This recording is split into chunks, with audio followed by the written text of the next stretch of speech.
Bapak Ibu, eh, salam kenal.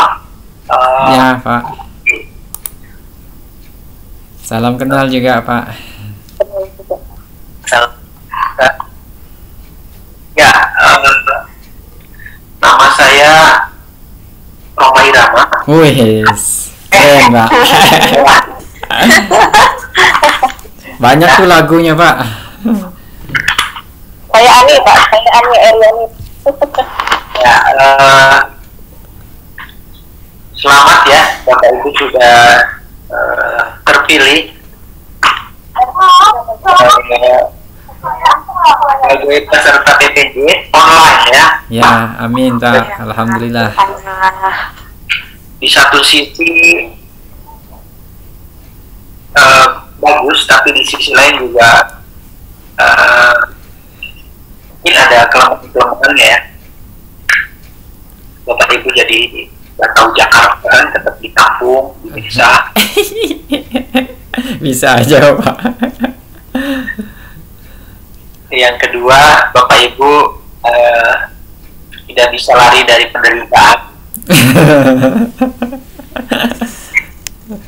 Kalau di PPG-nya di Jakarta, kalau tidak di Bogor, nah Ibu Bapak bisa dari kenyataannya, lari dari penderitaan hidup, ya, meninggalkan suami atau istri yang rewel bawel.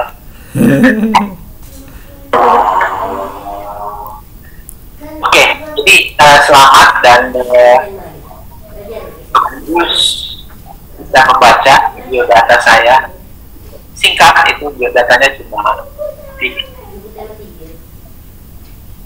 cuma setengah halaman. Tapi banyak maknanya, Pak. Ya itu saya biasanya yang sering salah paham dari mata pelajaran ini adalah dari modul yang saya akui ini adalah pada saat tugas ketiga. Saya share ini di pada saat mungkin judul modul itu kan, judul modulnya adalah apa? Modul kita apa? Pengembangan profesi guru. Pengembangan profesi guru. Berarti identifikasi masalah yang nomor 1 ini, identifikasi masalahnya bukan Siswa, tapi guru. atau mata pelajaran nih. Contohnya memang ini, contohnya pelaksanaan sholat witir ya. Tetapi ini judul modulnya fix. Nah, seringkali mahasiswa tuh mengisi tugas ini itu seperti dia sedang menjelaskan PKI atau PKI. Padahal modulnya sudah berubah. Modulnya ada modul pengembangan profesi. Karena itu ya, bocor ya. Minta dimatikan. Ini baca per x asal sa per sa untuk an per satu.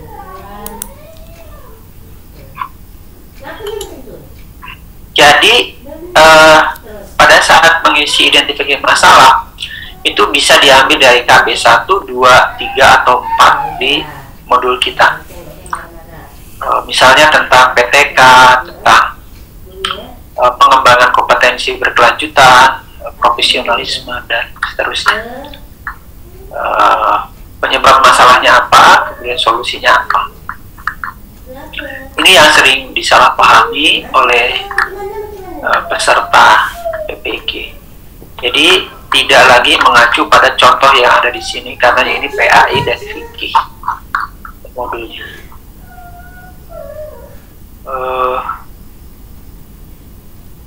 Mudah-mudahan Bapak Ibu sudah bisa menangkap bahwa di modul kita ada KB 1, 2, 3, dan 4. Nah, dari KB 1, 2, 3, atau 4 itulah identifikasi masalahnya kita ambil. Ini dikerjakan pada hari ketiga ya. Berarti hari Rabu ya. Ya. Hari Rabu. Baik Bapak Ibu,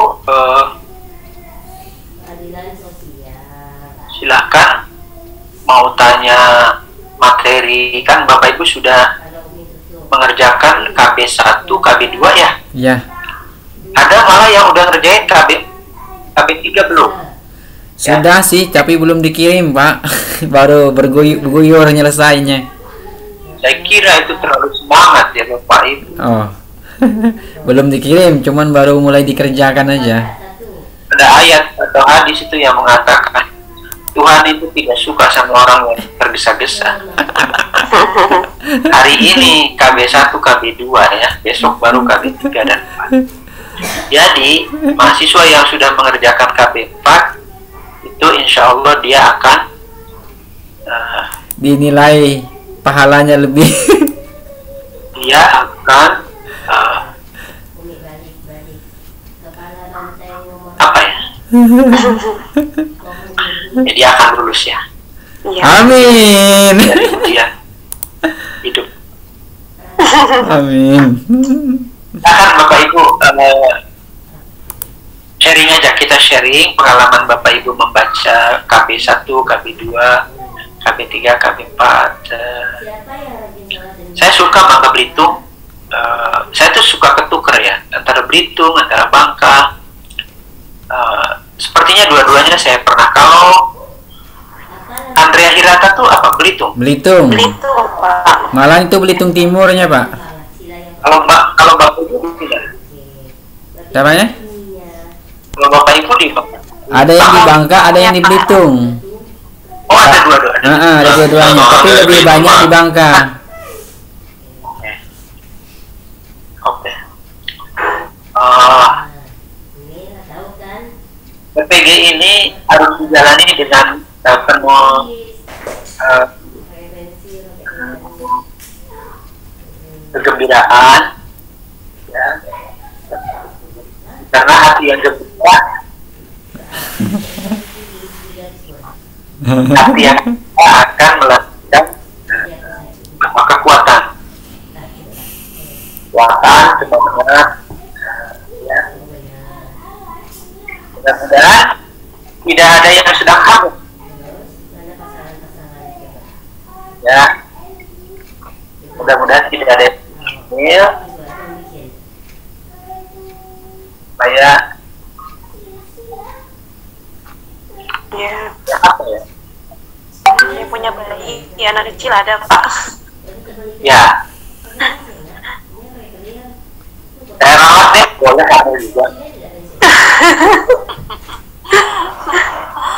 Asal ada bapaknya, asal ada bapak. Asal ada bapak. Ya, yang gantiin kan, Pak? Yalah.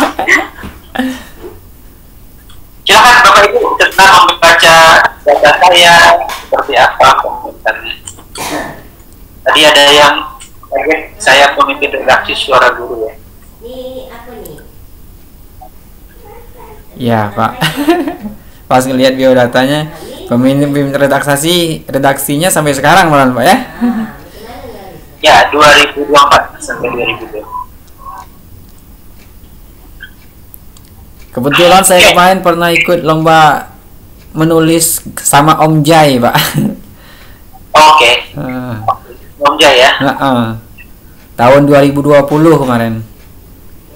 Ya, oke, Om Jaya. Oke, Bapak Ibu,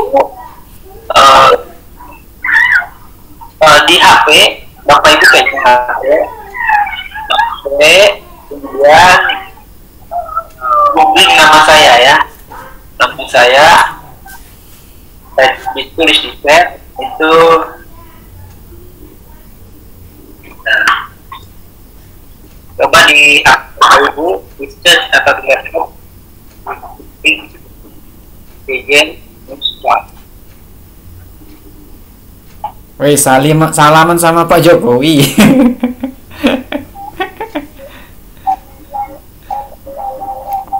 Oke, coba lihat-lihat apa yang dapat ditemukan di Google tentang Pak JJ. Kalau saya melihatnya Bapak sebagai seorang pengarang, Pak, yang terteranya itu. Saya tidak bersedia disebut pengarang. Ya Google Pak yang menyebutkannya. Google Pak yang menyebutnya itu di sana tertera sebagai pengarang karena di sini ada berbagai banyak buku-buku yang sudah dikeluarkan tuh banyak sekali Pak. Dari mulai 2007, 2009, 2018, 2016. Nah, jadi mungkin terdeteksi oleh Google-nya sebagai seorang pengarang, Pak. Ya, pengarang. Ya. Bukan pengarang Pak, penulis. Bukan pengarang tapi penulis. Ya, pengarang itu bisa negatif ya. Ya, penulis lebih tepat kayaknya Pak. Ya. Kalau bahasa yang kita pahami ya penulis, tapi Google nangkapnya itu sebagai pengarang.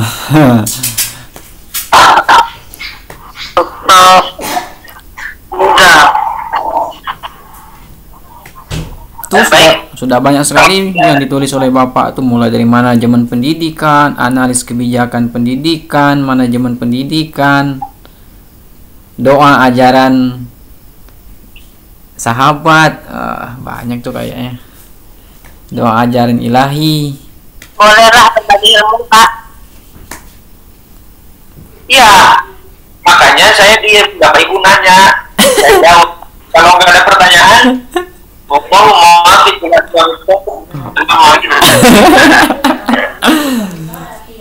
hadir Ustaz. Baik, assalamualaikum. Ya silakan yang mau tanya duluan itu. Pak terkait dengan modul KB1 dan KB2 ya Pak. Iya Bu. Terkait dengan profesionalisme guru di abad 21. Ini menurut pemikiran saya ya Pak. Kayaknya guru zaman sekarang itu dipaksakan untuk melek teknologi semua tanpa memandang beberapa unsur di antaranya masalah usia ya Pak.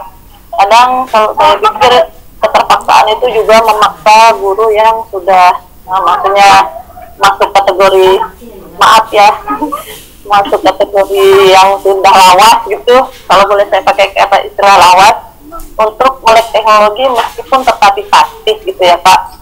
Termasuk saya juga untuk menggunakan mengaplikasikan teknologi kepada siswa juga. Kadang-kadang siswanya lebih pintar daripada gurunya.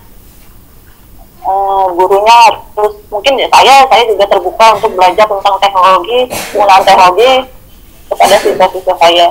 Nah, apakah kawan-kawan atau bapak bisa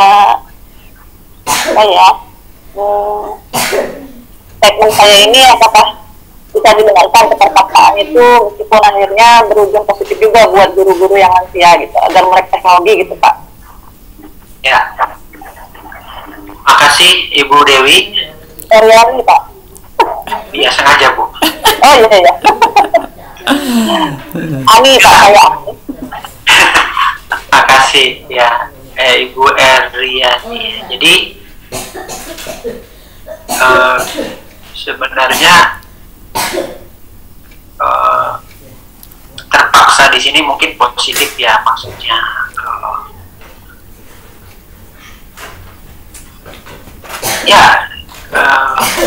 mungkin di awal terpaksa ya, tapi memang dituntut gitu.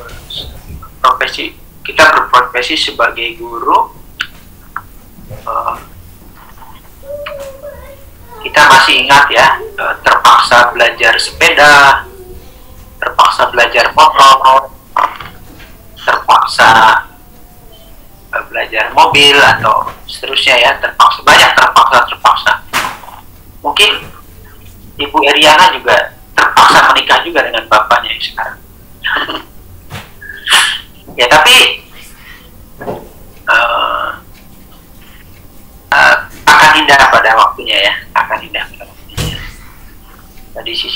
sebenarnya kalau kita betul-betul mencintai profesi kita sebagai guru pendidik, itu tidak ada apa ya, tidak ada keberatan ya untuk belajar sesuatu hal yang baru, meskipun memang masing-masing tuh punya tantangan ya, punya kendala, punya tantangan berbeda-beda ya, berbeda-beda. Ada yang udah punya laptop, ada internet, tapi males ya. Ada yang semangat sekali, tapi nggak punya laptop, dan jaringannya naik turun gitu, ya macam-macam. Itulah kehidupan dunia ya.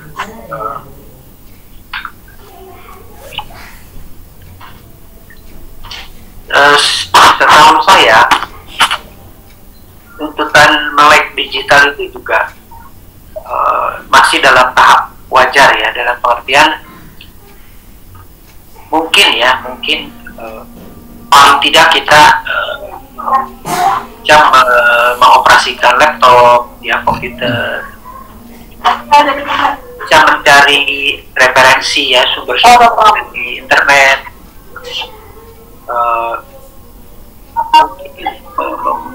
membuat PowerPoint ya, tidak sampai ke skill-skill yang sangat sulit ya, sangat sulit. Keterpaksaan itu boleh, tapi mungkin kalau bisa dihindari karena kita menunjukkan komitmen bahwa kita harus adaptif ya, adaptif dalam pengertian memang menjadi guru. Saya kira profesi-profesi lain juga nggak boleh berhenti belajar ya, tidak boleh berhenti belajar, terus belajar ya. Tentu saja yang dimaksud di sini adalah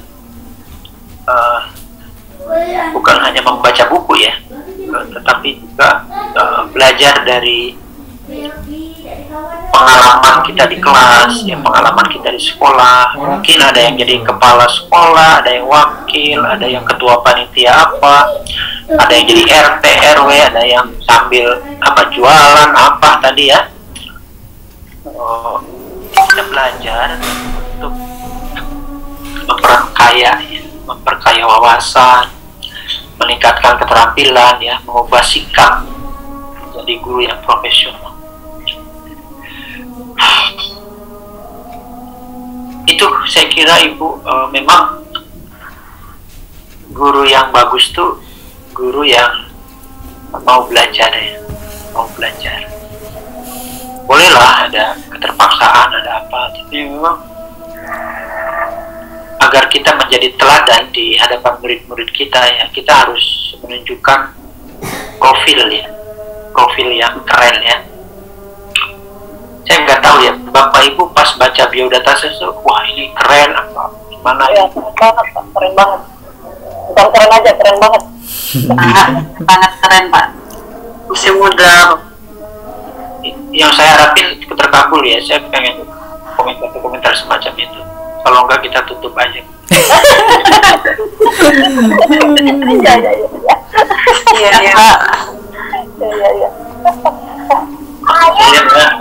Pengen dipuji ya, share begituan. Kamu rumahkan ya. Kamu rumahkan ini nama. Antaku rumah atafam. Ya. Silakan, selain Ibu Dewi tadi ada lagi? Saya Pak, Mujana Pak. Silakan Pak Agus. Agus Muji. Ya, Assalamualaikum warahmatullahi wabarakatuh Pak. Waalaikumsalam warahmatullahi wabarakatuh. Saya tadi membaca masalah tentang profesi guru Pak. Tapi sepanjang pengamatan saya, kita sering ketemukan di lapangan Pak. Di saat guru bermasalah, guru katakanlah siswa itu memang gak nakal, mungkin gurunya hilaf. Kadang-kadang sekarang malah jadi guru yang jadi korban. Kadang-kadang guru yang jadi korban. Adakah Pak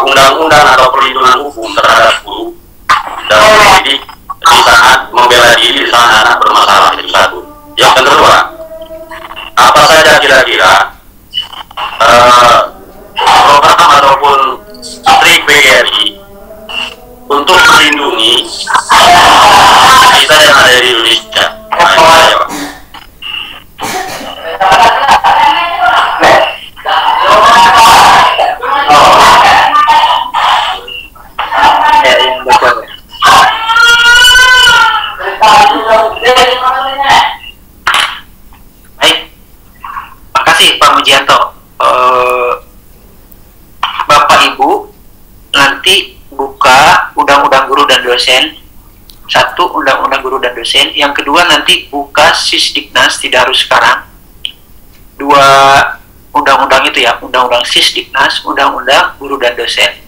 Nanti ketik search ya di undang-undang tersebut, search perlindungan guru. Jadi di dua undang-undang itu sudah ada tentang perlindungan guru.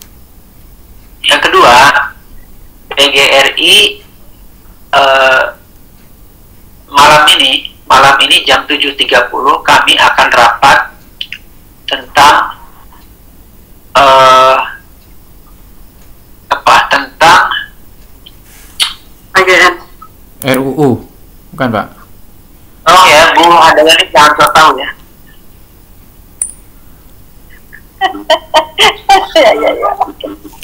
Ya jangan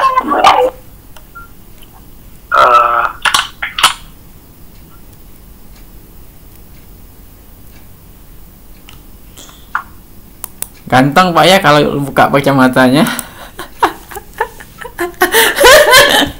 ya sebentar kami akan membahas pedoman kerja kerjasama PGRI dengan Kapolri, dengan Polri, dengan Komisi Republik Indonesia. Jadi kami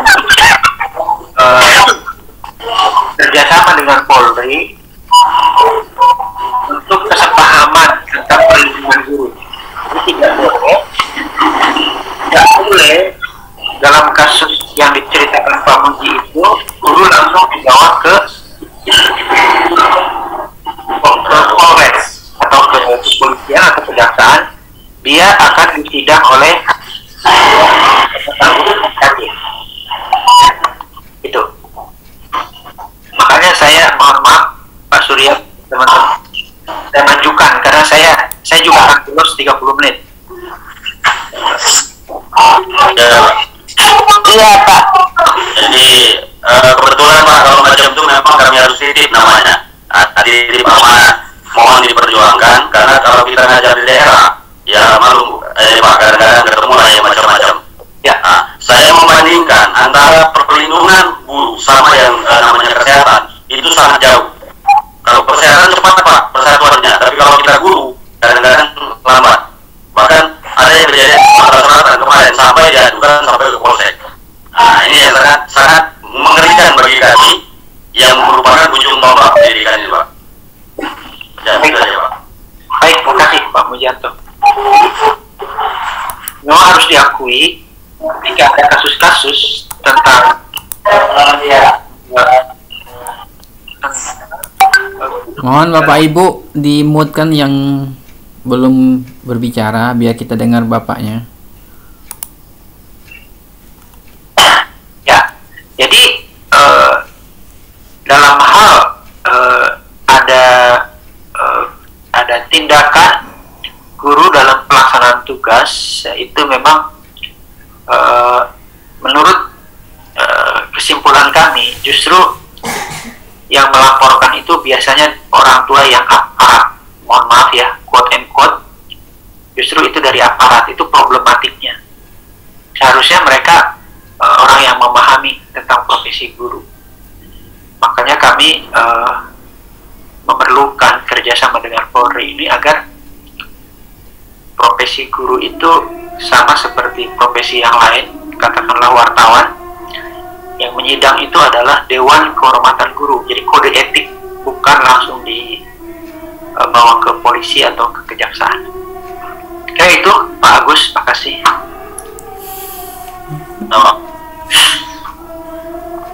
Ya, gimana Bu Yati? Oke?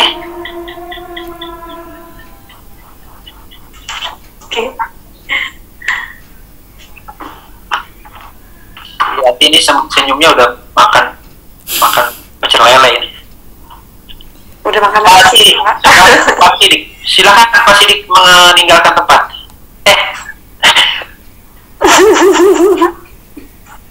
Ya, assalamualaikum warahmatullahi wabarakatuh. Salam. Waalaikumsalam. Ini Pak, mungkin saya yang salah satu gapteknya tentang teknologi ini, saya akan bertanya sedikit dengan Bapak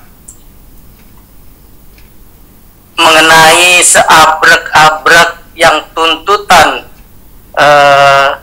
untuk guru yang saya baca.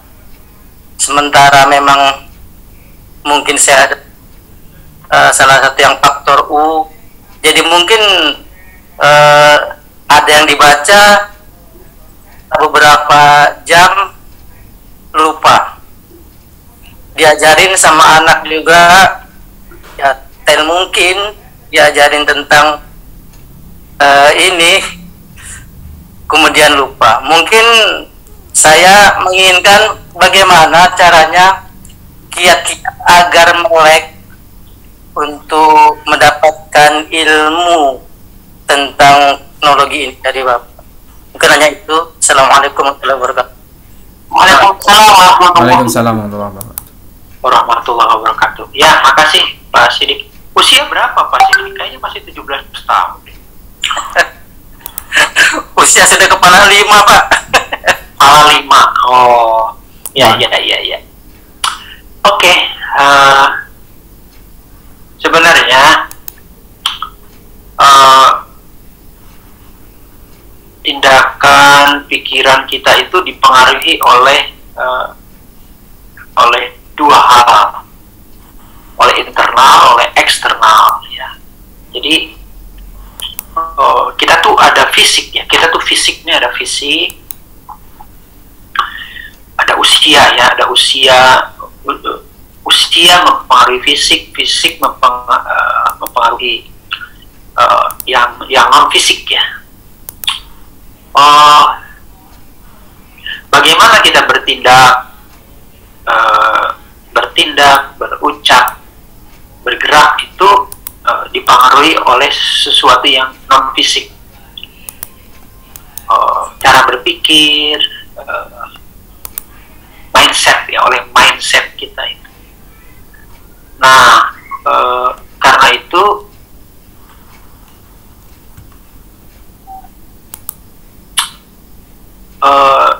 kita saat ini adalah dampak dari kita di hari kemarin atau di masa lalu gitu. Nah, jadi saya sih percaya bahwa kalau kita ingin menjadi guru yang inspiratif ya, guru yang sebagai motivator, yang menginspirasi, yang dibanggakan oleh siswa kita ya, maka kita berupaya untuk keren ya di mata siswa-siswi kita. Karena itu tentu saja kita harus banyak membaca ya, bergaul dengan orang-orang yang hebat, orang keren. Dan itu bukan berarti kita harus ngopi bareng dengan mereka, ngobrol, pergi sama orang-orang hebat, enggak. Itu bisa dimaknai sebagai apa yang kita baca, apa yang kita tonton itu adalah merupakan konten-konten edukasi ya, konten-konten edukatif, konten-konten motivasional ya, sehingga kita selalu mendapatkan energi baru, bagaimana kita seharusnya menjadi guru yang ya bisa dibanggakan oleh siswa-siswi kita. Tentu kita tidak ingin menjadi guru yang tidak dirindukan ya. Kita pengen jadi guru yang dirindukan, guru yang menjadi teladan, dan mau tidak mau kita harus belajar hal-hal baru ya, ilmu baru, keterampilan baru. Kalau saya kira Pak Sidik, kalau kita memang sudah berupaya dan memang kita tidak di situ, tidak di teknologi teknologi, saya kira kita Pak Sidik, teman-teman Bapak Ibu bisa menutupinya dengan hal lain, dengan kelebihan-kelebihan Pak Sidik yang lain, Bapak Ibu yang lain. Saya percaya Pak Sidik, kalaupun lemah di bidang teknologi atau computerized, tapi mungkin punya kelebihan-kelebihan lain, itu yang talenta itu yang kita kembangkan. Karena mengajarkan tidak hanya teknologi,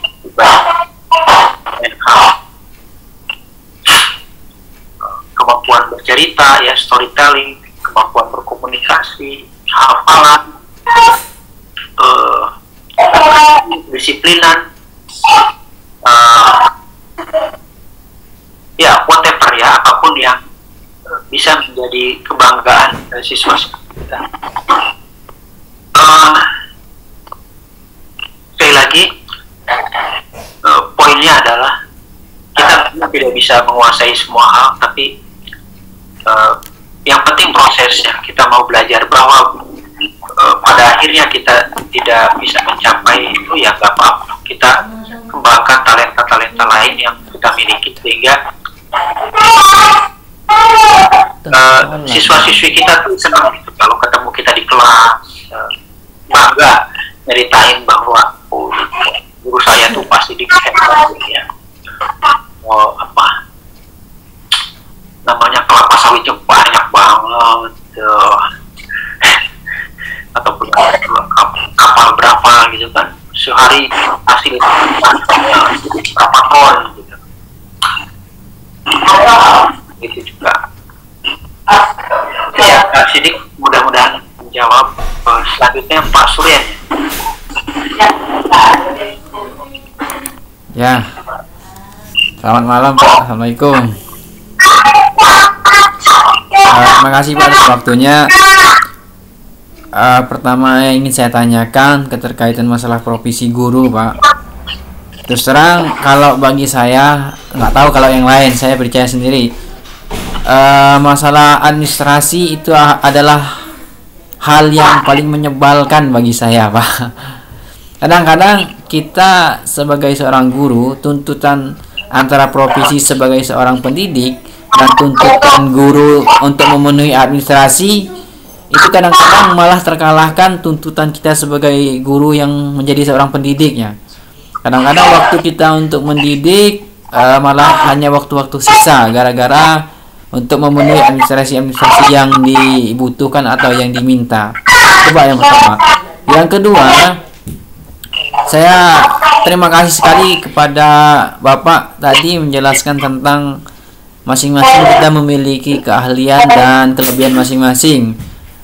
Ini juga salah satu faktor yang menjadi masalah saya pribadi, Pak. Ketika mengajar, kadang-kadang saya kebingungan mau mulainya dari mana. Terus kadang-kadang karena melihat kondisi anak sudah sudah tidak tenang, jadi sudah mulai kacau pikiran tuh. Mau mulai dari mana dan apa yang ingin disampaikan agar anak-anak ini bisa menerima pelajaran yang kita sampaikan. Kan terus terang saya kalau untuk menguasai kelas, kata orang misalnya kelas itu bisa diam, ketika kita masuk kelas orang tiba-tiba diam.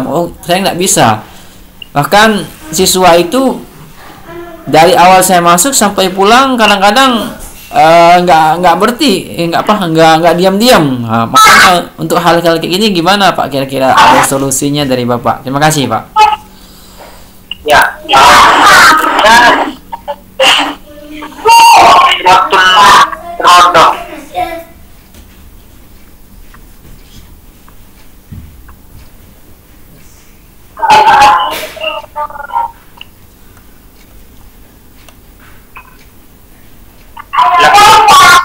Kedengaran Pak? Kedengaran, Bu. Jalannya Pak. Gini Pak, saya menyinggung yang penerimaan P3K kemarin untuk guru.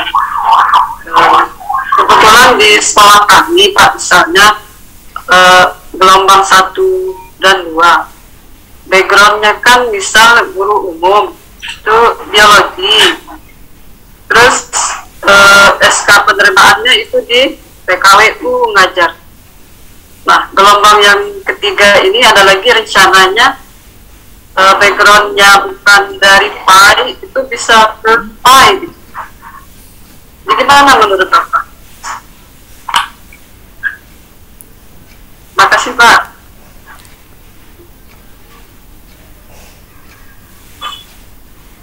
Oke. Ibu Eriani mau tanya lagi atau gimana itu? Ada raise hand sama Pak Mujianto enggak ya? Yang tadi ya itu ya? Oke. Halo Pak. Halo Pak. Saya Pak. Ibu raise hand. Halo. Saya Ya, silakan Bu Eriani. Pertanyaan pertama gratis, pertanyaan kedua 5.000. Oke, kalau gitu saya ada pertanyaan Pak, saya pernyataan aja.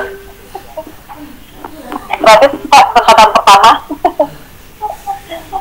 Ya, saya setuju sekali dengan pernyataan Bapak yang sebelumnya, atau tidak terlalu ini ya, tidak terlalu persis. Tapi kalau boleh saya mengatakan bahwa saya untuk produk dari guru-guru yang profesional pada zamannya, terlepas dari kemampuan melek teknologi atau tidak, penguasaan teknologi atau tidak, tapi saya mengakui bahwa guru-guru saya pada zamannya sudah sebagai seorang profesional yang handal, karena profesional memang bukan hanya melek teknologi tapi bisa memprakarsai, memberi gagasan kepada peserta didiknya untuk hidup long life masa depan yang lebih sana yang lebih baik gitu. Gitu aja Pak.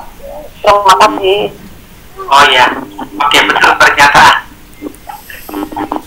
Ya, pernyataan ya. Nah, pernyataan itu kalau kita bikin kalimat air laut asin sendiri. Apa maksudnya Bapak Ibu? Air laut asin sendiri. Paham ya? Ibu Eriani ngomong dirinya sendiri ya. Gak apa-apa. Aku ngomong begitu. Oke. Pak Mujianto mau nanya lagi atau gimana? Boleh apa kalau ada ditambahin? Nah, ya. Tadi sebenarnya saya Pak masih mikir apa ya ditanya. Oke. Pertanyaan kedua nih Pak. Kita kan sekarang masuk pada abad katanya guru abad 21. Kemudian ada istilah siswa generasi Alpha dan generasi Z. Nah, kira-kira bagian apa saja yang harus bisa kita lakukan, terutama guru pendidikan agama Islam, untuk menyeimbangi antaranya lajunya kemajuan teknologi dengan penyeimbangan akhlak siswa. Karena kalau kita lihat faktor media ini sangat besar sekali dalam mempengaruhi akhlak siswa yang ada di sekolah-sekolah. Ya, karena faktor media pendidikan yang negatif dari dunia teknologi ini Pak bisa sampai ke rumah-rumah tanpa diketahui orang lain. Nah, juga rasanya. Jadi apa saja kira-kira kiat kami selaku guru agama yang mampu kita lakukan untuk menyeimbangi dalam mendidik akhlak siswa. Itu saja Pak.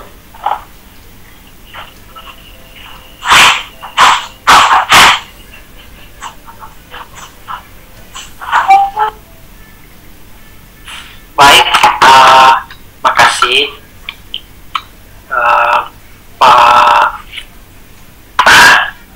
Pak Suryan ya. Manajemen kelas ya, class management. Jadi itu banyak Pak Suryan artikel-artikel yang sudah ditulis tentang class management. Bagaimana kemampuan kemampuan memanage kelas supaya siswa terfokus ya kepada kita, tidak asik dengan dunianya sendiri. Mungkin fisiknya ada di kelas, tapi pikirannya ya itu tidak di kelas ya, mereka asik dengan. Kalau betul apa yang dikatakan Bapak hadir di kelas siswa asik sendiri, itu memang itu problem.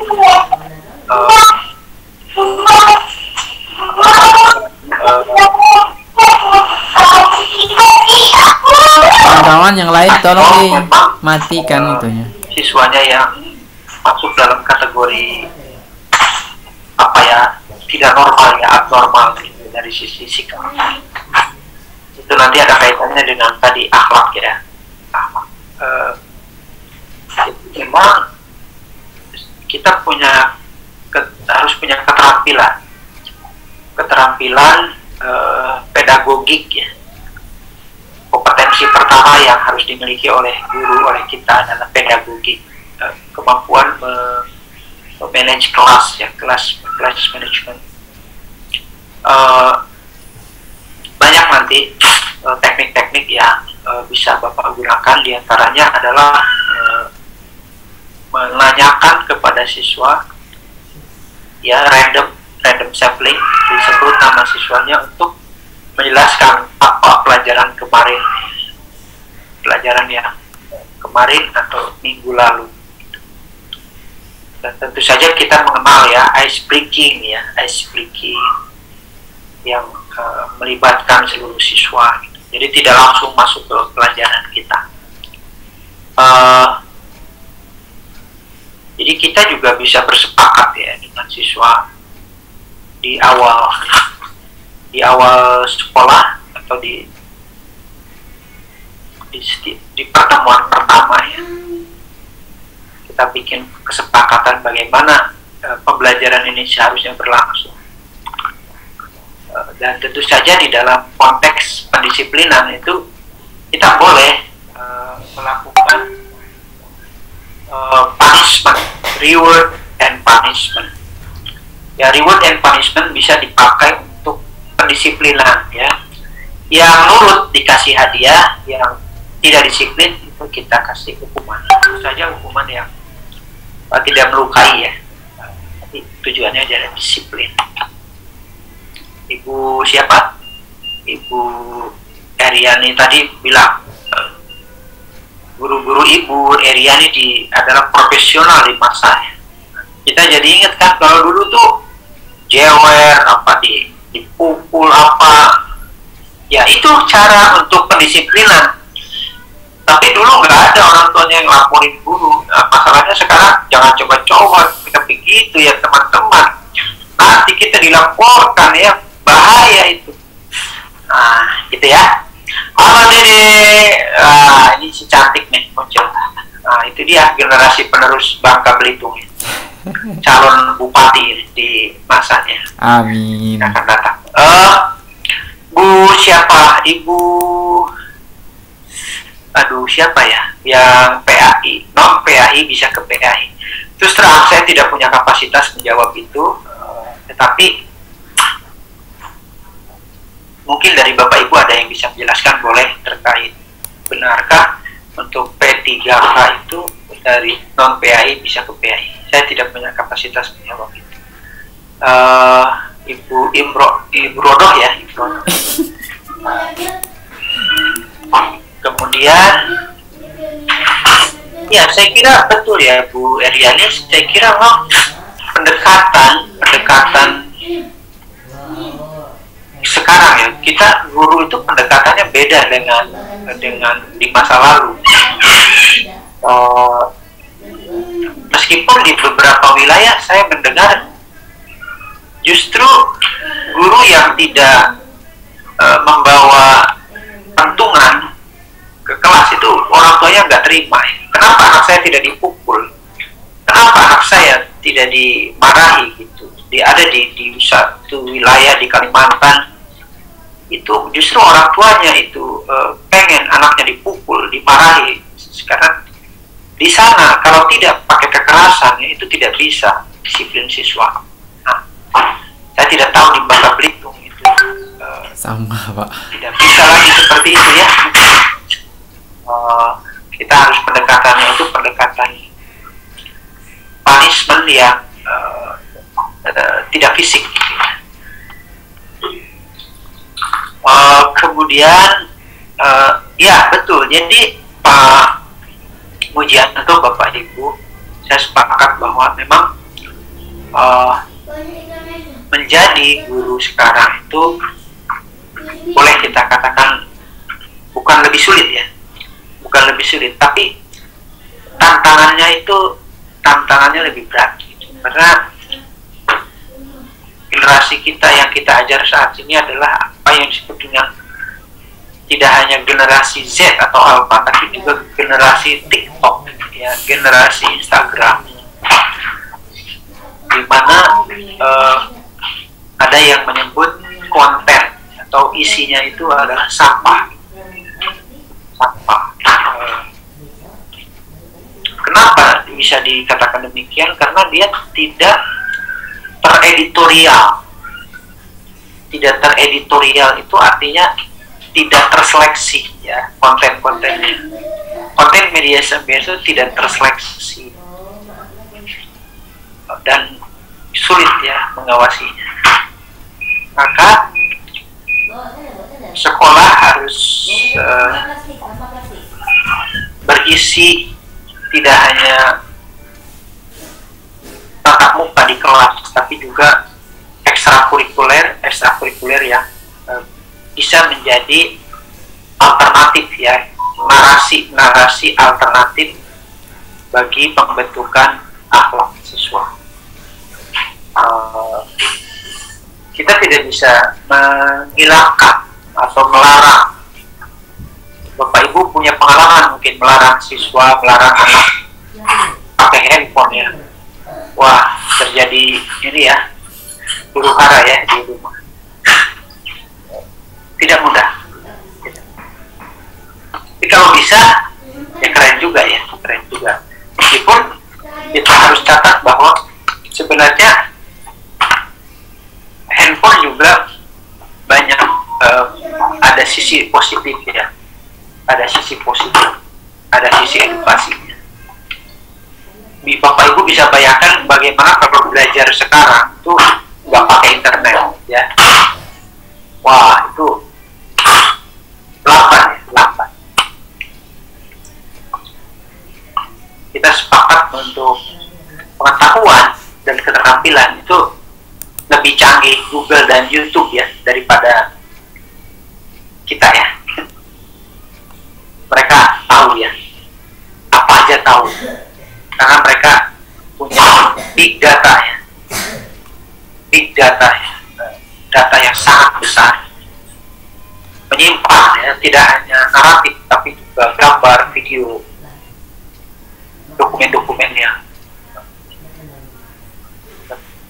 Berapa giga, ya, berapa kapasitasnya besar sekali. Saya kira itu Pak Mujanto. Jadi memang sekolah tidak boleh kalah, tidak boleh menyerah, tapi harus kreatif menghadirkan kegiatan-kegiatan, tentu saja pembelajaran juga, yang bisa menjadi narasi alternatif, kegiatan-kegiatan alternatif yang bisa menjadikan anak-anak kita memiliki karakter yang baik.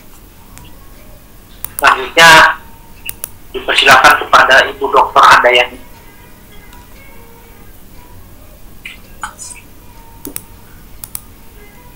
Buka dulu, Bu. Assalamualaikum warahmatullahi wabarakatuh. Maaf Bapak, saya karena sini tadi lambat masuk Zoom-nya, bukan karena sinyal dan juga bukan karena apa, tapi karena memang saya nyadar itu pas habis sholat maghrib lambat. Saya pikir jam 7.30 kayak gitu, ternyata jam 6.30. Jadi saya mohon maaf kepada Bapak. Jadi saya di sini yang ingin saya tanyakan kepada Bapak, tadi Bapak telah menjelaskan panjang lebar dari pertanyaan teman-teman juga, kan? Udah Bapak jelaskan tentang pembelajaran di abad 21 ini. Saya lebih setujunya tentang pendapat Bapak bahwa kalau seandainya tidak ada internet, apa jadinya anak-anak sekarang? Begitu juga dengan posisi kita sekarang kayaknya, Pak. Kalau seandainya tidak ada internet, maka tidak adalah PPG yang online seperti ini, ya. Mungkin itu.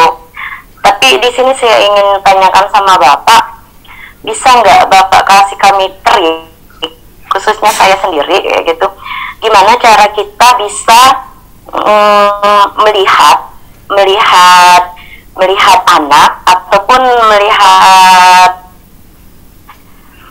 melihat tingkah laku anak, nah kayak gitu, tingkah laku yang menyimpang dengan menggunakan teknologi kayak gitu Pak. Seandainya kita bisa melihat, oh anak ini dia melakukan kesalahan dengan aplikasi sekarang, nah kayak gitu. Nah itu yang menjadi pemikiran buat saya Pak, gimana caranya ya kita itu bisa memantau anak, apakah anak itu melakukan kesalahan atau enggak ya tentang teknologinya. Karena sekarang ini kan lagi ngetrennya Pak yang open BO kayak gitu kan, open booking kayak gitu. Itu kan melalui internet Pak. Nah, jadi gimana caranya kami sebagai guru itu mengetahui anak-anak kami sebenarnya menggunakan teknologi ini dengan sesuai enggak kayak gitu Pak. Mungkin itu aja Pak, terima kasih.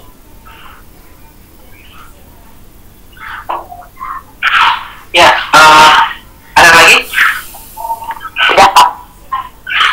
Bukan ibu yang lain.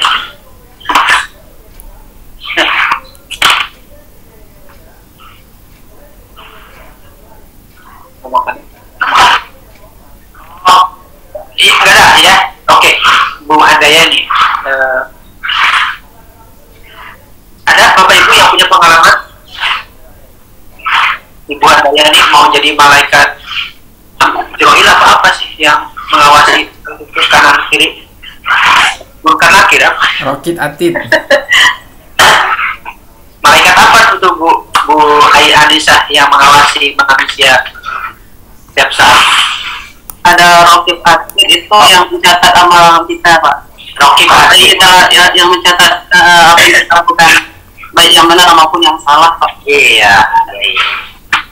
Jadi apa yang kita lakukan kita ketahui. Ya, kalau di sekolah, di sekolah-sekolah tertentu tuh di ruang kepala sekolah tuh ada ini CCTV, ada CCTV ya. Jadi kepala sekolah bisa mengawasi Bu Anissa tuh apain itu di sekolahan, rupi gibah apa tuh ya. Jadi di kelas juga dia bisa lihat tuh, di kelas, di luar kelas, ya di ruang guru dan saya kira sependek pengetahuan saya itu internet itu bisa di setting Bu Handayani. Pertama dia bisa di setting untuk tidak bisa masuk ke konten-konten yang tertentu ya. Jadi dia bisa di setting. Nah tentu saja kita sebagai guru tidak bisa mengawasi anak di luar jam sekolah ya. Itu wilayahnya di luar jam sekolah, itu wilayahnya orang tua. Maka kita punya komite ya, punya guru bimbingan konseling ya. Mungkin kita perlu bertemu secara rutin dengan orang tua untuk sharing ya, berdialog tentang bagaimana anak-anak kita di rumah ya, dan tentu sikap-sikap yang tidak wajar dari siswa kita bisa di follow up oleh guru bimbingan konseling ya. Itu ya Bu Handayani. Jadi bukan kerja mandiri ibu sendiri ya, tapi kerja bersama ya, tanggung jawab bersama. Gitu. Jadi di sekolah tanggung jawab kita, di rumah tanggung jawab orang tua. Karena itu kita mesti bertemu orang tua sama-sama membicarakan bagaimana anak-anak kita perkembangan akademik, non akademik dan sebagainya. Kayaknya di sana internet stabil ya. Sekarang kayaknya kondisi bagus Pak. Lancar Pak. Biasanya masih muncul Pak. Oh, oke. Jadi Bu Handayani betul, saya sepakat juga ya sama Bu Handayani bahwa maaf ya Bapak Ibu kalau saya salah, saya tuh nggak setuju ya atau sedih melihat di video nggak tahu di pesantren apa di madrasah apa di sekolah, melihat guru menghancurkan handphone siswa gitu, atau handphone santri. Saya kira bukan itu caranya ya.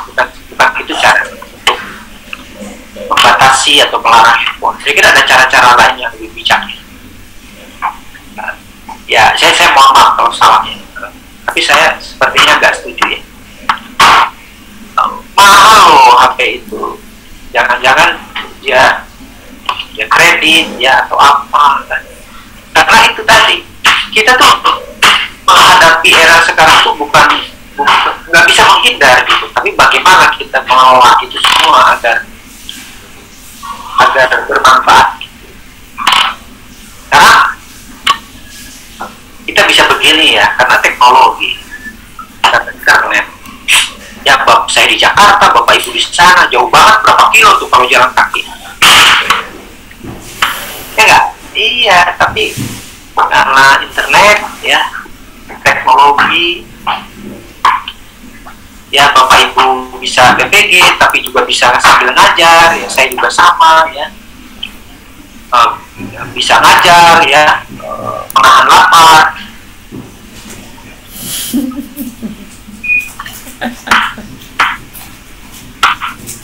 Oke, Jadi Pak, nggak boleh Bu. Assalamualaikum warahmatullahi wabarakatuh. Salam. Saya Bu Anissa, Ustaz, mau berbagi sedikit saja dalam pendekatan kepada siswa. Itu di saat kita mengajar, kadang anak-anak kita yang tidak mengerjakan tugas, ada yang tidak hadir.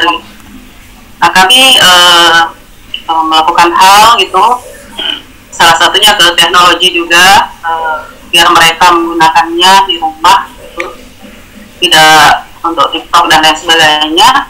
Jadi kami apabila melakukan mereka tidak bertugas, mereka tidak hadir, mereka melanggar disiplin yang lain, itu kami memberikan tugas pada mereka untuk hafalan, Ustaz. Jadi kami ambil ayat-ayat Insya Allah yang jadi amalan sehari-hari. Saya Al-Kahfi beberapa ayat, nanti Al-Muluk berapa ayat, nanti Al-Waqiah berapa ayat, nanti Ar-Rahman berapa ayat. Jadi kami kepengen generasi sekarang, walaupun mereka bukan anak pesantren gitu, mereka di rumah gitu, ketika kita berikan tugas itu, mereka ketika kami tanya itu di rumah, mereka menggunakan HP mereka untuk menghafal tugas tadi yang kita berikan. Dan alhamdulillah cara ini ternyata berhasil, Ustaz, untuk mendisiplinkan mereka. Mereka insya Allah lebih disiplin setelah kita berikan tugas-tugas seperti itu untuk mendidik mereka, biar mereka di rumah menggunakan HP-nya, alat teknologinya dengan baik. Nah, ini kami lakukan, Ustaz. Mungkin bisa juga untuk teman-teman yang lain agar memberikan hal ini. Generasi-generasi sekarang itu tidak hanya disibukkan HP-nya untuk main, tetapi mereka juga disibukkan untuk menghafal ayat-ayat Al-Quran. Itu, Ustaz. Assalamualaikum warahmatullahi wabarakatuh. Luar biasa Bu Anissa ya. Bu Anissa boleh keluar dulu di pertemuan ini. Ya, Pak Ustaz. Apa? Gimana, Ustaz? Gimana, Ustaz? Makasih sharingnya. Saya kira itu sangat bermanfaat buat kita. Ya, keren. Dan saya yakin Bapak Ibu banyak pengalaman di rumah ya. Strategi. Tapi anak-anak tuh ada juga ya yang kurang ya. Kalau disuruh hafalan, suruh yang berbau-bau agama itu mungkin kurang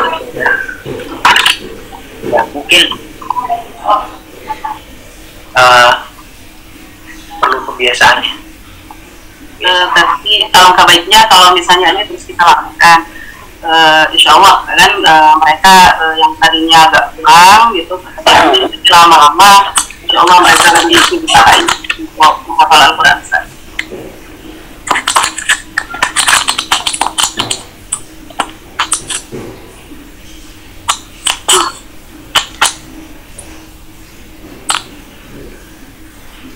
Abang ngapain bang?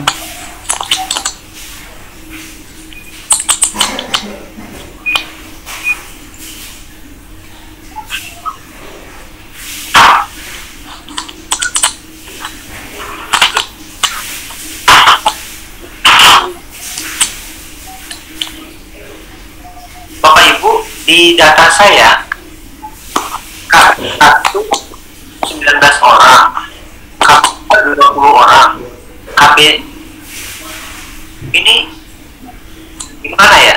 KB2 20 orang, KB1 19 orang. Harusnya 21 ya? Ya Pak, semuanya 21, tapi masih ada yang belum mengumpulkan kayaknya. Ya berarti KB1 kurang 2 orang, KB2 kurang 1 orang.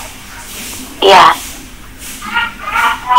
Tolong saling mengingatkan gitu, karena saya tidak bisa, bukan tidak bisa, saya kesulitan kalau harus melacak ya siapa yang belum.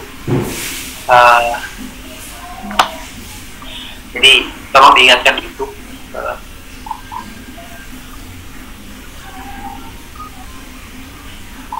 Kalau dari lihat wajah-wajahnya ini lulus semua nih. Amin. Alhamdulillah. Amin. Yang di bahasa Inggris. Pokoknya kalau disebutkan masalah lulus pasti saya paling pertama. Amin. Bu Liza, enggak Bu Liza, ada pertakonan.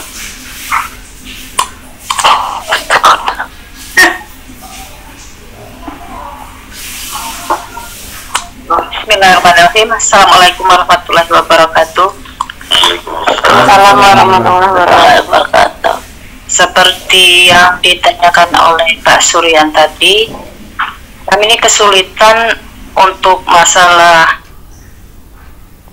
menerapkan atau menerapkan pelajaran ini berhubungan dengan sikap dan tingkah laku anak-anak, ya Pak. Ya Bu, ya Bu. Masalahnya bukan apa, karena posisi yang terjadi untuk guru mapel khususnya di SD, guru pendidikan agama Islam, anak didik ini lebih cenderung kesan yang ditakuti yang ada itu justru hanya pada wali kelasnya saja. Jadi dengan guru pendidikan agama Islam, istilahnya mungkin ada juga untuk masalah kenaikan kelas, mereka taunya lebih menitik beratkan, oh yang kami takuti itu hanyalah guru atau wali kelasnya saja. Sulit sekali Pak menerapkan untuk yang masalah akhlaknya anak-anak, sekalipun mungkin kadang ada kala sampai kita memberikan materi pelajaran itu menggunakan mikrofon saking ramainya anak-anak di dalam kelas. Padahal kan yang pertama kali yang kita harapkan saat kita menyampaikan materi itu adalah suasana yang kondusif. Ini yang jadi permasalahan bagi kami sebagai guru mapel di SD Pak. Apalagi yang posisinya kita mengajar di daerah yang istilahnya bisa dikategorikan pemahaman orang tua untuk masalah pendidikan itu kurang sekali. Masalahnya yang di sini yang terjadi istilahnya banyak orang-orang tua yang masih muda sekali umurnya ya, dalam arti kata ada yang tamat SMP sudah menikah, bahkan kadang-kadang tamat SD juga sudah menikah. Ini saja yang jadi pertanyaan kami, problem kami sebagai guru mapel di SD. Terima kasih Pak. Assalamualaikum warahmatullahi wabarakatuh. Iya, oke. Makasih Ibu Lisa. Ada lagi dari Pak User. Pak User, kumaha ada mah? Kayaknya sih bukan User ya namanya ya. Masa namanya User, User? Yang pakai peci baju merah, bukan User Pak. Ya Pak Burhanuddin. Ada pertanyaan. Pakai handset. Handspring putih itu. Oh iya, namanya Pak Burhanuddin tidak diganti itu. Oh iya. Gaya-gayaan lupa nama kayak orang kampung aja sama Yus kan. Mic-nya Pak Burhan, mic-nya di bawah. Pak Burhan.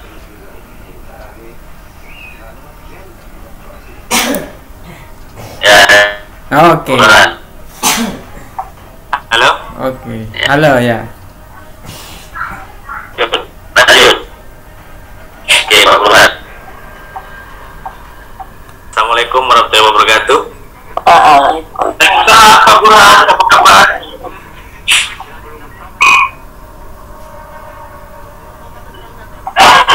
Wah. Kondisi Paris sama Jepus Pak, lagi hujan Pak, mungkin cuacanya kurang mendukung. Jaringannya tidak Ya. nyambung. Oke. Tidak apa-apa, Pak Burhan. Baik, Ibu Lisa. Pertama, tentu kita ini ya. Tadi sama sih sebenarnya dengan Pak Suryan ya. Tadi Pak Suryan tuh pertanyaannya kira-kira mirip lah gitu. How to handle ya, how to handle student kan?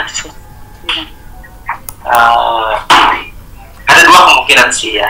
Kita sudah berupaya, tetapi memang anak-anak kitanya yang tadinya kata Bu Lisa mungkin di keluarganya ya, di keluarganya juga tidak mendapatkan pendidikan yang baik ya, tidak mohon maaf ya, tidak diajari, tidak dididik untuk bagaimana bersikap kepada orang lain, apalagi kepada guru. Tapi oke lah, tadi saya sudah bahwa banyak artikel-artikel yang membahas tentang itu, how to handle. Yang pertama, saya ingin perspektif yang lain. Saya bisa salah, tapi kita tuh dalam kita tuh sebagai guru ya, sebagai pendidik tuh sering ya disamakan dengan peran kenabian. Peran kenabian artinya kita sama dengan Nabi untuk menyampaikan balihu, menyampaikan pengetahuan. Di dalam menyampaikan pengetahuan, di dalam mendidik itu pasti tidak mudah ya, tidak mudah. Punya tantangan ya, di sekolah dasar punya tantangan, di TK punya tantangan, di SMP, SMA, di perguruan punya tantangan. Kalau kita sudah berupaya sekuat tenaga kita, tapi kita belum mampu mengelola kelas kita dengan baik, maka jurus terakhir adalah kita hanya berdoa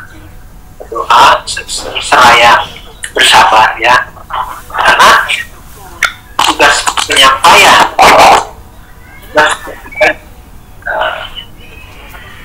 pengetahuan di satu sisi, tapi di sisi lain adalah bagaimana kita harus bersabar dalam menjalankan profesi ini. Tapi tentu kita harus terus berupaya ya, mencari kira-kira di mana nih letak cara untuk supaya kita bisa diterima oleh siswa-siswi kita. Yang kedua, saya kira memang kita ubah ya cara pandang kita. Mungkin yang dimaksud Bu Liza itu adalah bukan ditakuti ya, tapi bagaimana kita agar kita dicintai, agar ada kecintaan terhadap siswa-siswi kita kepada kita.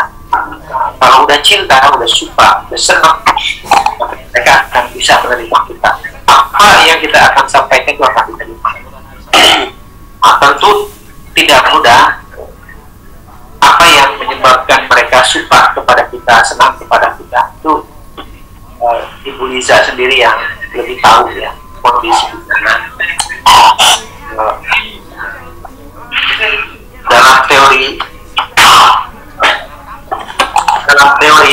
Dalam teori pedagogiknya itu kita masuk ke dunia mereka ya, ke dunia mereka, apa yang mereka cintai, apa yang mereka jalani gitu.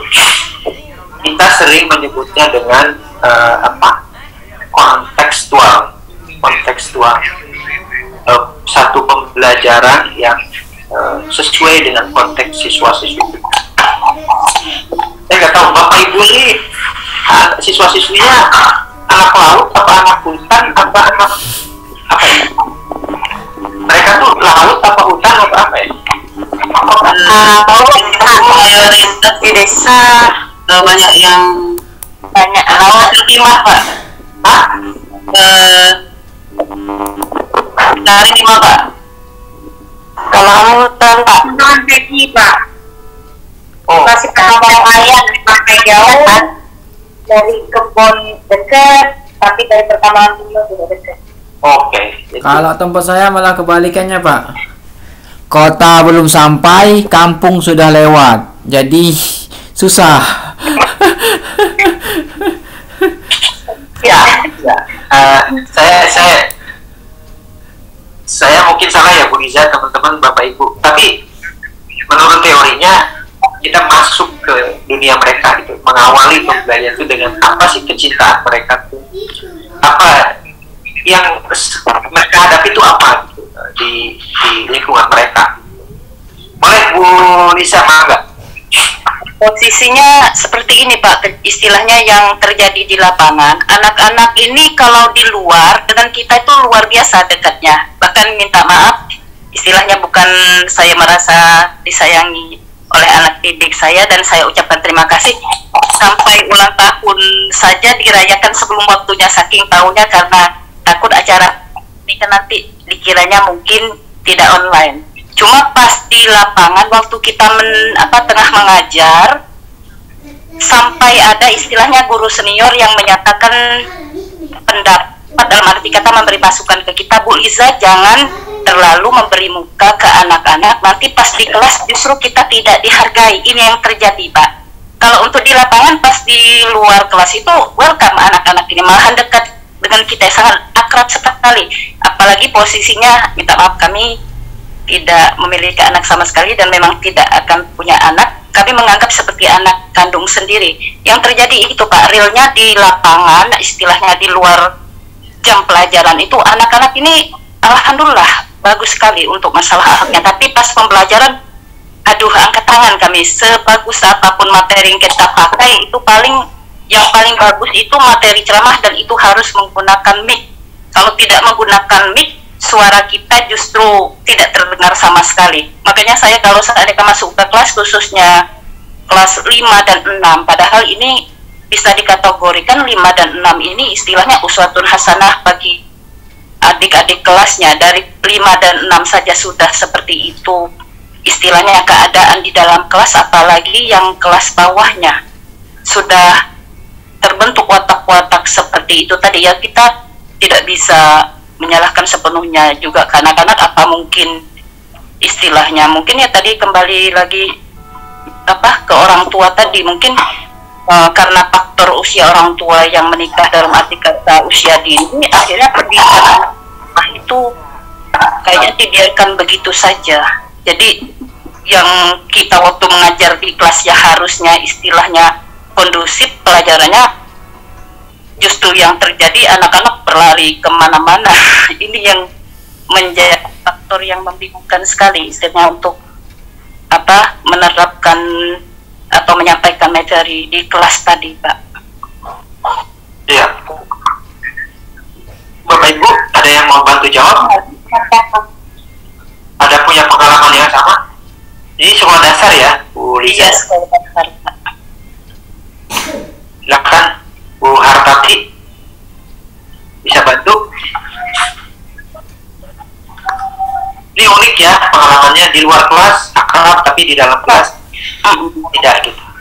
Tidak, karena yang tadi lah suka dari guru senior, anak didik jangan diberi muka ya. Kita posisinya kita sebagai guru ya otomatis pendekatan terhadap anak didik yang pertama kali kita lakukan kan Pak, berusaha untuk menyukai kita dulu. Dia menyukai saya, tapi faktor yang terjadi di dalam kelas seperti itu tadi, justru minta maaf sedikit banyak justru guru yang ditakuti, yang dalam arti kata bisa mengeluarkan jurus mungkin tampar, lempar, bahasa kami mungkin tabok, justru yang ini yang dihargai, bukan kita istilahnya yang ditakuti lah istilahnya.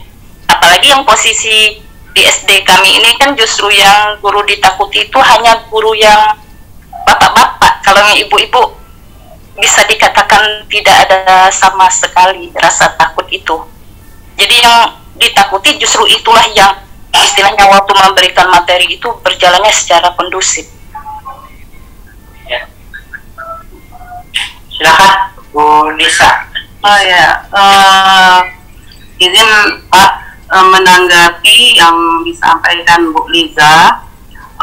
Menurut saya Bu Liza tidak usah mendengar guru-guru senior mau bilang apa gitu kan.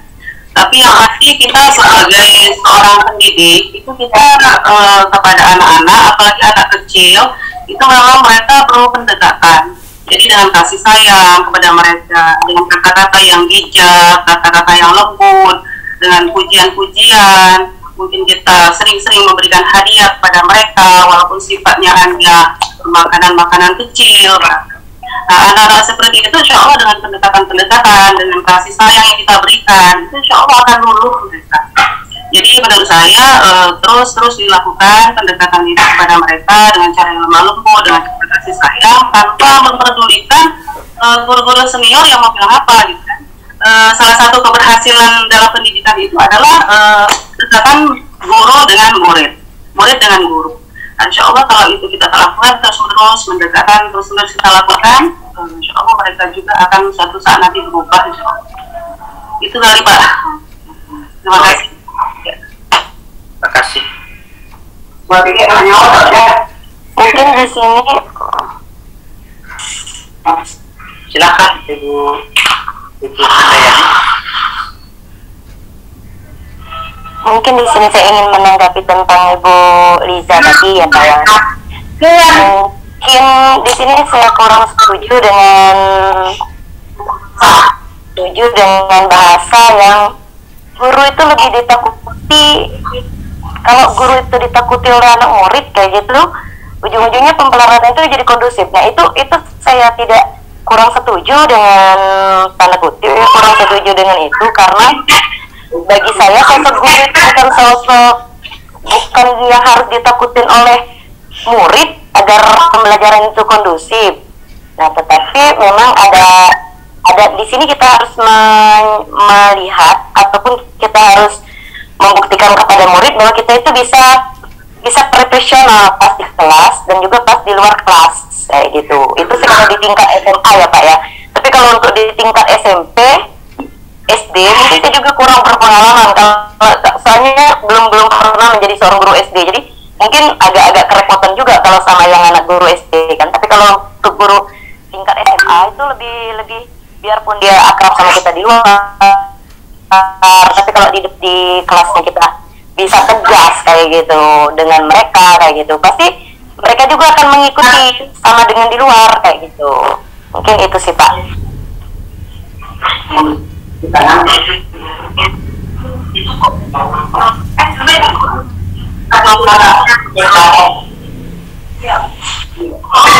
Oke, selesai kita. Bapak Ibu, selamat datang Bu Siti Mugijah. Bu Siti mau tanya ya? Bu Siti Mugijah, Bu Aslina silakan. Boleh ya, mungkin terakhir ya. Silakan Bu Aslina, kemudian Bu Siti Mugijah. Terima kasih Pak. Assalamualaikum warahmatullahi wabarakatuh. Waalaikumsalam warahmatullahi wabarakatuh. Saya bukan menanggapi, mungkin juga bukan bertanya, tapi curhat Pak ya. Saya guru pendidikan agama Islam tingkat SMK, yang mana lingkungannya tadi benar kata Pak Suryan, desa lewat, kota belum masuk. Jadi karakter mereka itu antara ya. Berbicara soal handphone, ini pengalaman yang di lapangan Pak ya, anak-anak itu kalau tanpa HP kayaknya mereka tidak bisa hidup. Kalau HP mereka disita, berulang-ulang kali mereka minta HP dikembalikan. Tapi kalau yang disita itu tas, buku, atau baju, mereka kadang lupa, 3 hari, kadang seminggu baru nanya. Itu. Jadi dari situ kami dapat menilai bahwa pengaruh handphone itu untuk anak-anak mungkin ada sisi apa ya, bukan negatif, agak kurang. Contoh, rata-rata otak mereka tuh adanya di HP. Kalau kita suruh ulangan, tinggal cari jawaban, klik apa yang dipertanyakan di HP nongol. Jadi mereka tuh tidak mau berpikir lagi karena ada HP tadi. Satu, kemudian menulis. Kalau zaman dulu Pak ya, zaman kita, saya bilang kita karena saya lihat data Bapak dari kelahiran 77 sama dengan saya. Zaman dulu kan tulisan kita rapi, bagus, karena tiap hari dilatih untuk nulis. Dari nulis itu pun kita bisa mengingat apa yang kita tulis. Tapi sekarang karena dampak handphone sekarang, anak-anak tidak menulis, bahkan sama sekali tidak ada ingatannya. Makanya kalau HP-nya hilang, otaknya pun seolah-olah hilang. Ini di tingkat SMK Pak. Kemudian pengaruh HP untuk lingkungan kami, maaf nih Pak ya, karena lingkungan SMK yang kita tidak bisa memantau konten-konten yang mereka lihat. Tapi paling banyak anak-anak yang putus sekolah dikarenakan menikah. Baru naik kelas 11 tahun, kenapa? Ternyata nikah. Berarti dari mana mereka? Begitu ditanya orang tua, Bu, apakah anak ini dibebaskan?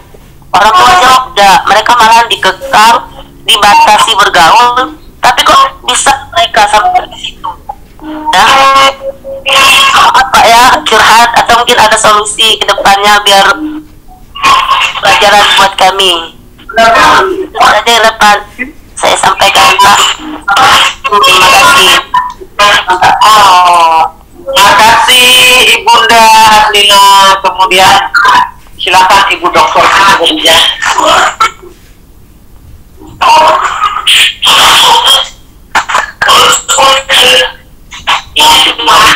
Apakah mendengar saya? Iya. Iya Pak. Assalamualaikum warahmatullahi wabarakatuh. Waalaikumsalam warahmatullahi wabarakatuh. Fokus Pak, sinyalnya nih Pak.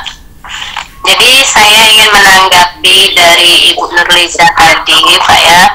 Memang kalau untuk pembelajaran di tingkat SD itu bermacam-macam karakter anak ini Pak. Memang terutama saya tuh ngajar di desa lain, kemudian saya mutasi, dan rata-rata memang anak kampung itu seperti itu. Maksudnya rata-rata di kampung itu rata-rata hampir semuanya seperti itu Pak, terutama tingkat SD.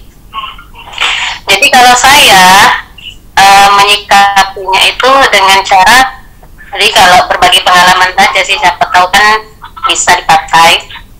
Jadi kalau masuk kelas itu saya tuh buat sebelum mulai pelajaran, setelah salam, mengaten dan sebagainya, saya buat dulu perjanjian dengan siswa, biasanya gitu Pak. Jadi kalau ada misalnya buat perjanjian, buat peraturan antara guru dengan murid, terus disepakati gitu. Jadi kalau misalnya anak-anak kita belajar, nanti kalau ibu menjelaskan, kalau ada yang berisik atau yang main-main, nanti silahkan keluar, tidak usah ikut pelajaran ibu. Nah gitu, paling buat kayak gitu. Dan itu kalau saya menerapkan gitu, rata-rata bisa Pak dikondisikan, bisa jadi suasana itu bisa jadi kondusif. Tapi kalau untuk anak kelas bawah, misalnya kelas 1, kelas 2, itu agak sulit karena mereka belum bisa diajak untuk sepakat. Tapi kalau untuk kelas tinggi masih bisa. Ataupun memang kebanyakan memang fakta Pak, kebanyakan guru peserta didik ini lebih dominannya memang lebih mereka memang ke wali kelas. Nah terkadang saya juga, misalnya ada murid yang apa namanya memang nggak suka akhlaknya kurang enak atau kurang bagus, itu biasanya saya kalau dikasih peringatan sekali 2 kali tidak bisa, nanti saya ngomongnya pasti gitu menggunakan nama wali kelas gitu. Nanti ibu kasih tahu wali kelasnya gini, ataupun kita masih tahu lah kalau nilai agama juga mempengaruhi kenaikan kelasnya atau kelulusannya. Nah seperti itu. Kalau saya sih menyikapnya seperti itu. Itu tanggapan saya untuk Ibu Nurliza. Mungkin bisa berbagi lah, siapa tahu bisa. Tapi memang faktanya Pak susah Pak kalau di lapangan itu. Untuk SD itu 12 tahun saya ngajar di SD, berpindah sekolah itu rata-rata hampir semuanya kayak gitu Pak. Memang mungkin beda lah dengan SMP. Apalagi Bu Nurliza ini kan pernah jadi guru SMP, kemudian dia baru lanjut ke guru SD ini kan, jadi mungkin belum terbiasa. Kalau kita yang sudah terbiasa ini memang kayak gitu Pak, kata seperti itu. Nah mungkin itu saja yang bisa saya bagi-bagi, mungkin siapa tahu bisa dipakai kan ya. Wassalamualaikum warahmatullahi wabarakatuh. Waalaikumsalam warahmatullahi wabarakatuh. Ya, makasih itu ya pengalamannya untuk kita efektif ya strateginya kalau metode memang kita apa ya, ibarat kita berperang itu ya, musuh kita itu ya teknologi gitu. Tapi memang tadi ya teknologi itu seperti pisau ya, seperti pisau. Untuk apa kita menggunakan pisau itu? Pisau itu bisa untuk apa? Lina ya, pisau itu bisa untuk ini memotong bawang ya, untuk memasak. Tapi juga dia bisa untuk membunuh orang, ya, melukai orang. Jadi di sini kita harus menyadari itu, bahkan itu pendidikan di sekolah dan di rumah tuh harus pendidikan di rumah, di sekolah tuh harus sama ya iramanya, selalu mengingatkan anak-anak kita tentang bahaya-bahaya dari teknologi itu, internet ya. Mudah-mudahan kita yang menang ya, kita orang tua, guru yang menang. Karena tadi tidak tereditorial ya, tidak bisa diawasi terus ya, tiap saat nggak bisa. Tangan sudah masuk ke kamar mereka ya, tempat-tempat yang sulit kita jangkau. Oh jadi di sana banyak pernikahan dini ya, pernikahan dini. Ini tadi baru proses. Banyak Pak. Bang Kableta termasuk banyak Pak. Oke. Pak, saya Pak Andreas, saya mau nanya soal sebentar Pak. Oh silakan Pak Adrian Sandro. Ya, terima kasih Pak. Assalamualaikum warahmatullahi wabarakatuh. Begini Pak, menurut pengalaman saya ya, kalau anak-anak yang tadi katakan bandel itu memang kalau di luaran, apalagi dia telah tamat, dia lama Pak menegur, kemudian tingkat berhasilnya tinggi. Sedangkan anak-anak yang biasa pintar, kadang kalau kita sudah tamat, dia tamat saja tidak temu di muka, tidak akan menegur kita Pak, apalagi itu. Terus ya Pak, ini faktor usia juga nih. Kita nggak jauh-jauh beda Pak, paling beda 6 tahun gitu.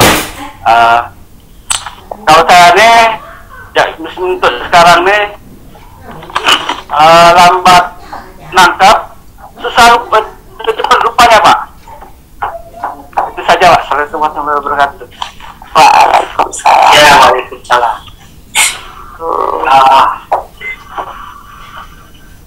Baik, Bapak Ibu, kira menarik ya. Ada sisi lain pandangan dari Pak Adrian bahwa ya kita jangan pesimis dengan anak-anak kita yang quote nakal ya, karena mereka yang akan jadi anggota DPR. Ya, betul Pak. Mereka yang akan menjadi gubernur, bupati, wali kota. Kalau anak yang pinter tuh hanya jadi guru ya. Jadi guru, jadi karyawan. Tapi kalau yang nakal-nakal itu yang jadi pemimpin, makanya negara ini rusak. Asli. Karena karakternya Pak, apalagi kalau sekarang ini karakter anak yang sekarang hancur memang. Kalau anak-anak yang tidak nakal itu nggak berani korupsi, nggak berani bermain curang ya. Apa? Bukannya sekarang ini sistemnya Pak yang membuat kita hancur nih Pak. Ya, Ya karena ada undang-undangnya perlindungan anak, terus HAM. Iya gitu kan Pak. Guru kesulitan jadi rasa takut. Terus juga undang-undang ya enggak. Ya, gitu. Ya, gimana Pak Adrian? Lanjut. Ya terus guru kan sekarang ini disibukkan dengan administrasi, segala banyak administrasi Pak. Yang mengisi ekip segala macam. Ya, Itu saja Pak. Assalamualaikum warahmatullahi wabarakatuh. Ya makasih ya Pak Adrian mengingatkan kita bahwa ya santai aja. Anak-anak yang susah diatur itu besok dia jadi pemimpin kita itu. Justru memang kenyataannya seperti itu Pak di lapangan. Ya itu pengalaman saya juga Pak sebagai seorang guru. Apabila anak itu sudah tamat ya, yang pinter-pinter itu Pak kalau bertemu dengan kita justru mereka cuek, tapi justru yang bandel ya, yang tadinya kita gembleng pokoknya tadi cubit tadi apa, justru pada saat kita bertemu di jalan mereka yang duluan Pak datang kepada kita untuk cium tangan. Itu saya sangat terharu sekali Pak. Nah, itu. Jadi jangan kita menilai anak itu nakal bandel dari sisi negatifnya saja. Yang benar kata Bapak, kemungkinan bagi anak yang bandel suatu saat mereka bisa jadi bupati. Sudah banyak itu contohnya Bu. Iya. Kecilan itu dari tahun 92 dulu mengajar, justru yang bukan sekarang yang mereka yang banyak bermasalah itu. Iya. Dan anak yang hasil sukses. Iya. Jadi ya. Itu sudah saya temukan memang. Jadi kita tidak bisa menafikan anak. Memang sekarang kondisi ya mereka juga masih anak-anak, proses nanti mereka tahap-tahap berikut dalam muraqabah masa puber mereka, terus nanti masa dewasa mereka. Jadi mereka berpikir kan lebih dewasa. Jadi memang untuk kesabaran yang tinggi seorang guru untuk mendidik anak, apalagi pada tingkat SD gitu kan. Jadi tadi mungkin tahabu yang disampaikan Rasulullah itu sangat baik gitu. Jadi anak itu memang harus dikasih hadiah yang tadi pernah saya sampaikan di awal itu bukan. Memang butuh kesabaran tinggi memang untuk menghadapi anak SD. Itulah keberhasilan kita itu, berhasilnya guru didikan dari SD sampai selanjutnya itu tinggal meneruskan saja sebenarnya. Ya. Hidup guru. Hidup. Baik Bapak Ibu, makasih. Mohon maaf. Makasih, dan foto kita sudah saya share ke Pak Surya. Sehat selalu. Semangat. Insya Allah semuanya lulus. Amin. Ya Rabbal. Ya, terima kasih Bapak. Sudah saya share juga Pak ke grup Pak, foto-fotonya tadi.